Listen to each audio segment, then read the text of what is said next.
Senelerdir üçünüzü bir arada görmek için dua ettik babanızla.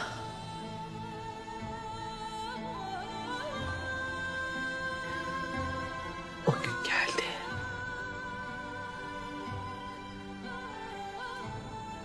Bana yeniden ayrılık acısı yaşatmayın.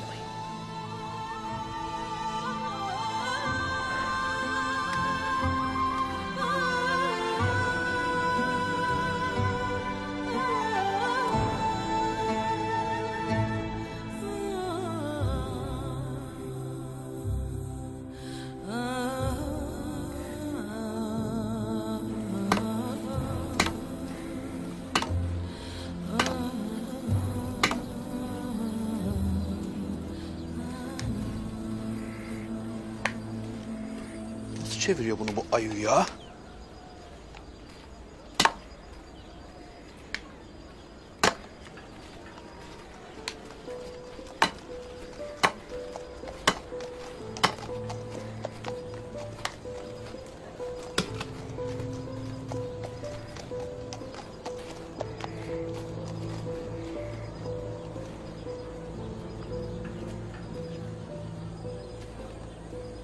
Hayırdır bacılar? Senden bir ricamız vardır Doğan.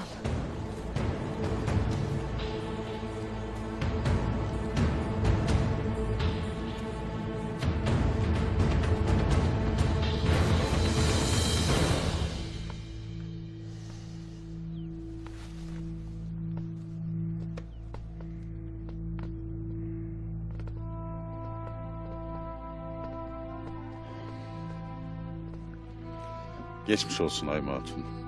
Geçmiş olsun Haymana. Geçmiş olsun. Sağ olun. Allah razı olsun. Sizden de, şifa dağıtanlardan da. İnşallah.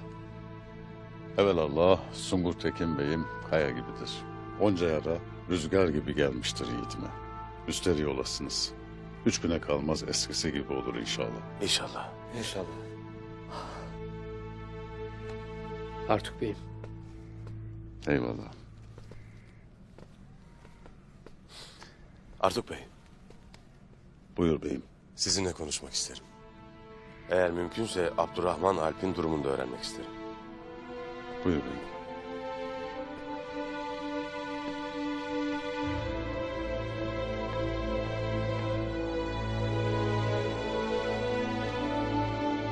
Gel abi.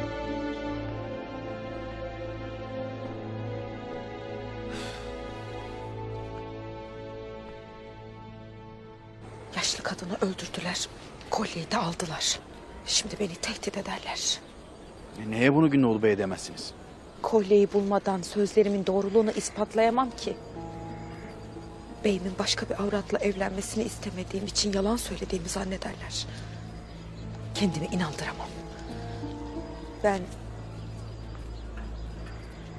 Gümüştekin'in çadırına girdim. Her yeri aradım ama kolyeyi bulamadım. Kolyeyi bulursam katilin onlar olduğunu ispatlayabilirim.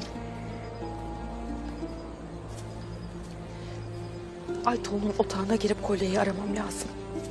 İçimden bir ses kolyenin orada olduğunu söyler.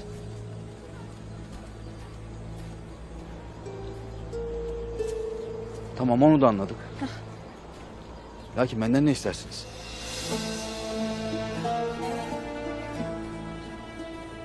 Banu Çiçek'le konuşmanı. Ne?